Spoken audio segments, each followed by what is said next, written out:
l'éducation numérique de leurs enfants. Ma fille, elle avait pris mon portable, mon ancien portable, et elle utilisait le portable plus la tablette.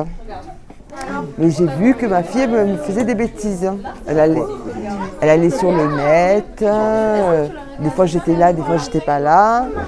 Et elle faisait un peu de bêtises, elle voulait créer un compte Facebook, oui. Elle me regardait un peu des vidéos, bon. Souvent les parents disent « Oh là, ils se débrouillent beaucoup mieux que moi oui. Mais bon, mais il faut aussi qu'ils apprennent, mais peut-être par le biais justement de leurs enfants aussi, enfants qui auront acquis de bonnes pratiques. Je vais jouer à des jeux sur les applications que j'ai installées. Je regarde des vidéos. Un truc qui est à la Gulli, tu peux le voir sur internet. Moi, des fois, je vais sur le portable de ma mère et je cherche des photos. Je regarde des photos sur YouTube. Je joue à des jeux. Moi, je fais pas trop de jeux. Parfois, j'écoute des musiques. Je vais tous les jours. Je fais souvent des origamis, donc je regarde des vidéos d'origami. Messenger et Snapchat. On leur a appris qu'il fallait pas, parce qu'il y en a déjà qui ont Messenger, Facebook, à leur âge, ils sont assez jeunes encore, ils ne peuvent pas leur faire ajouter n'importe qui sur Internet. Je crois qu'ils aient des problèmes, qu'ils aient toujours leurs copains, et voilà. On fait 2 séances par an, 1 ou 2 séances par an. Par exemple, une séance sur les dangers des réseaux sociaux et après sur les dangers d'Internet en général. Dans la programmation qu'on a prévue, dans une des séances, ça varie. Parce que j'ai eu des soucis avec ma fille. D'accord. Sur les numéros, les 08, mais elle est passée par Internet, vous savez. D'accord. Allez, tiens, essaye Amélie, échauffe-toi un peu.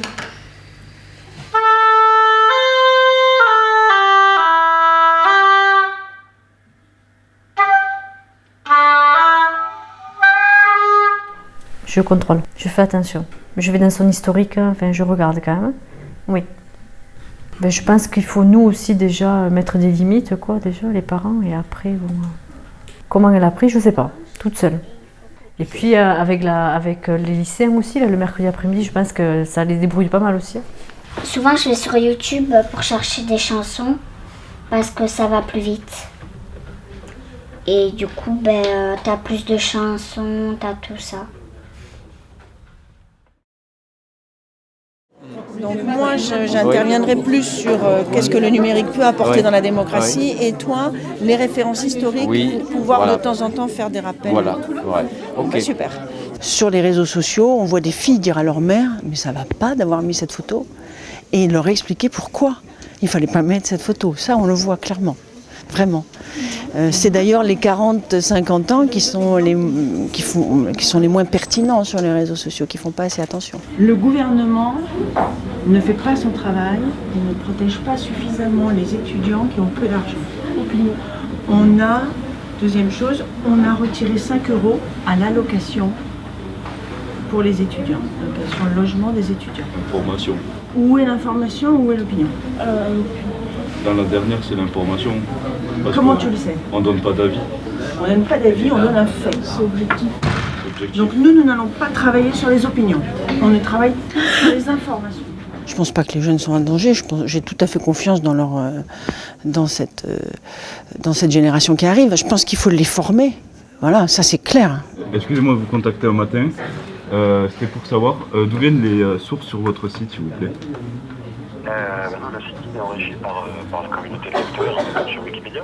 D'accord, merci. Donc c'est une communauté qui fait vos avis sur les livres sur votre site. Tout à fait. D'accord. Merci beaucoup en tout cas. De rien. Bonne matinée et au revoir. Bonne matinée, au revoir. C'est une communauté d'amateurs de livres. Ils ne veulent pas vous manipuler, ils ne veulent pas mettre des fausses informations. Maintenant, ils ne sont pas forcément experts. Est-ce que c'est un site que vous allez garder pour faire un exposé sur Madame Bovary? Pour aider à donner un avis peut-être. D'accord. Ils auront une opinion en tant qu'amateurs de livres. Ce ne sont pas des grands experts, ils n'ont pas fait des thèses sur ce sujet, mais les informations qu'ils vont vous donner ont été vérifiées et sont dignes d'être réutilisées. Nous, ce qu'on veut, c'est ne pas diaboliser ces nouvelles technologies et d'avoir un discours qui serait très manichéen en disant que c'est dangereux, que c'est mal, donc avoir un discours un peu anxiogène. Non, ce qu'on veut, c'est développer l'Internet responsable, le numérique responsable. C'est-à-dire que oui, ce sont des outils formidables, mais oui, il faut faire attention aussi, puisque ce n'est pas un monde complètement protégé. Les jeunes pensent souvent qu'ils sont chez eux ou sur leur téléphone portable à l'abri et que les parents ou les adultes en général ne sont pas au courant. Et donc ils sont ouverts en fait sur la planète et ils ne savent pas forcément toujours à qui ils ont affaire. Tiens, ça c'est dingue. T'as vu l'adresse? Vietnam. Alors ils sont en seconde, donc effectivement l'année prochaine quand ils vont être en première, on va passer dans leur classe et leur demander quels sont ceux qui sont volontaires pour animer le mercredi après-midi ces séances. L'intérêt, c'est l'apprentissage par les pairs, c'est-à-dire que nos élèves lycéens prennent en charge les élèves de l'école maternelle ou de l'école élémentaire. Et ce sont eux qui animent ces séquences de Soyons Nets sur le net. On s'installe, on fait des Naël.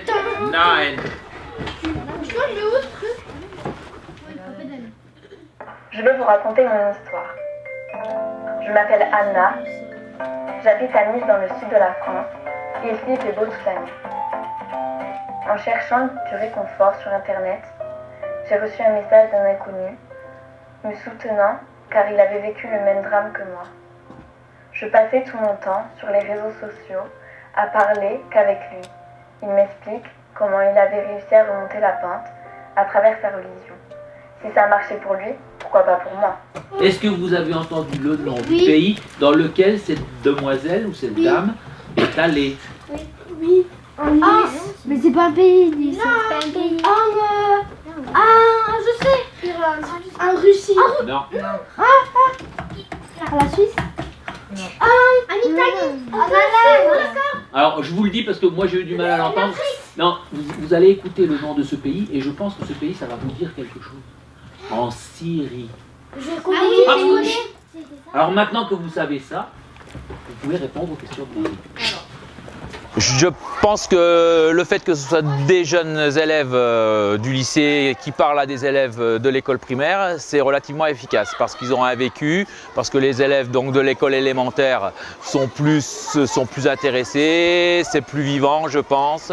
Et puis surtout c'est un jeune adulte qui parle à un enfant, c'est pas un adulte qui parle à un enfant. Donc ça a davantage de poids je pense. Ce qui s'est passé, c'est que, donc, vous l'avez très bien décrit, elle était contente, elle a perdu son frère, du coup elle est déprimée, elle perd son travail, elle rencontre quelqu'un sur les réseaux sociaux qui est inconnu, et cette personne lui dit qu'elle a vécu les mêmes choses, et il fait tout pour qu'elle s'intéresse à lui, et qu'elle le rejoigne avec lui en Syrie. Donc en fait, cette jeune femme, elle part dans un pays avec un inconnu, donc un pays qu'elle ne connaît pas, avec une personne qu'elle ne connaît pas. Parce que, de par sa tristesse, eh ben, elle s'est sentie réconfortée avec cet homme, et du coup elle a voulu y aller. Le problème, c'est qu'une fois qu'elle est arrivée là-bas, elle s'est rendue compte que c'était pas l'homme qu'elle croyait. Et ça, c'est ce qu'on appelle être radicalisé. Et ça fait partie des dangers d'Internet. C'est un des plus gros dangers d'Internet. Je ne pense pas qu'il y ait une grande différence entre un enfant qui vit à la ville et un enfant qui vit à la campagne de nos jours.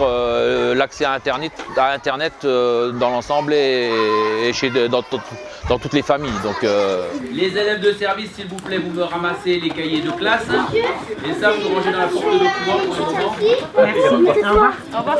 On n'a pas écrit les devoirs. Dans tous les quartiers, mais particulièrement dans des quartiers très fragiles, circulent en arrière-plan et en dessous des tas de messages qui peuvent porter préjudice à l'individu qui les reçoit d'une part, mais à l'ensemble de la société en suscitant malheureusement des risques de rupture républicaine. Il faut savoir que ce contrat de ville, signé en 2015, a parmi ses objectifs prioritaires ce qu'on appelle la réussite éducative. C'est l'un des thèmes forts de ce contrat, voulu à la fois par l'État et par la commune de Limoux, la communauté de communes du Limouxin. Les adultes environnant nos partenaires ont compris qu'ils avaient aussi beaucoup à apprendre et portent un autre regard sur la jeunesse, qui pouvait être parfois caricatural. Hein. On est beaucoup dans des représentations, et le fait que ces gens-là se côtoient, ça corrige peut-être les représentations. Au début, ça m'a fait bizarre d'être à la place justement des professeurs, entre guillemets, parce que c'est vrai que j'ai été dans des collèges aussi pour en parler, et même devant des adultes quand j'ai dû parler de la radicalisation en première. Donc c'est vrai de me retrouver devant 200 adultes et parler, moi, d'un sujet important, ça fait bizarre au début. Enfin, pour moi qui suis encore jeune, ça fait bizarre, mais bon, on s'y habitue. On apprécie même après au final. Ça m'a intéressé déjà parce qu'on avait un rapport avec des plus jeunes. Nous, qui avons fait qu'apprendre depuis notre plus tendre enfance, ben là on allait apprendre quelque chose. Et ça c'était très intéressant pour moi. Je suis fière de ce que j'ai pu amener à ce projet, mais je pense qu'il faut un œil nouveau sur le projet. Oui, je pense que tout le monde apprend quelque chose, y compris les lycéens qui encadrent, hein, donc qui justement apprennent aussi à gérer donc ces petits, hein, mais ils le font très bien. On est vraiment dans une rupture. On est vraiment dans une rupture avec la crainte normale, mais le côté très, très jubilatoire. Le monde de demain va être différent très vite, hein, c'est demain, c'est vraiment demain.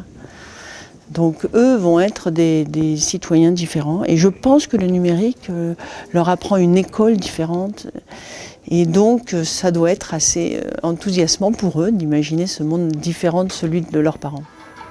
Elle aurait dû le faire, crois-moi, on a tous dit assez dommage.